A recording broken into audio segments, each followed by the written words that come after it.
কার্যকর কাণ্ড ও বংশীহারিতে আদিবাসী নাবালিকাকে ধর্ষণ করে খুনের চেষ্টায় ঘটনায় দোষীদের ফাঁসির দাবিতে গঙ্গারামপুরে অবস্থান বিক্ষোভ কর্মসূচি ভারতীয় জনতা পার্টির। বুধবার গঙ্গারামপুর ব্লক অফিসের সামনে অবস্থান বিক্ষোভ কর্মসূচির আয়োজন করে ভারতীয় জনতা পার্টি। এদিন শুরুতেই কালীতলা থেকে বিজেপির পক্ষ থেকে বের করা হয় একটি মিছিল। এরপর মিছিলটি শহরের বিভিন্ন এলাকা পরিক্রমা করে ব্লক অফিস চত্বরে জমায়েত হয়ে বিক্ষোভে সামিল হয়।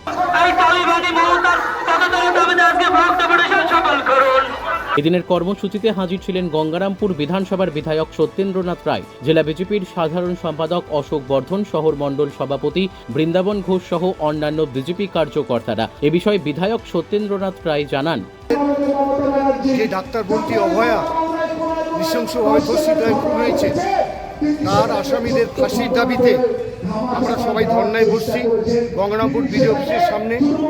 গঙ্গারামপুর, তপন, বালুঘাট সহ সর্বত্র আমরা এই ধর্না করব। আমরা চাই যারা ধর্ষক এবং যারা চোর তাদেরকে সবাইকে ফাঁসি দিতে হবে।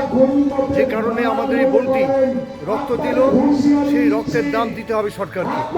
এবং তার সঙ্গে আমরা চাই বিনীত গোয়েল, যিনি মূল অপরাধী, পশ্চিমবঙ্গ পুলিশ কমিশনার, তিনি নিজের উপস্থিতিতে দাঁড়িয়ে থেকে সব যে প্রমাণ লোপাট করার চেষ্টা করেছেন, সেই বিনীত গোয়েলের পদত্যাগ চাই এবং বিনীত গোয়েলকে কাস্টডিতে নিয়ে তারও বিচার করতে হবে, তাকে হেফাজতে নিয়ে তাকেও কথা বলতে হবে।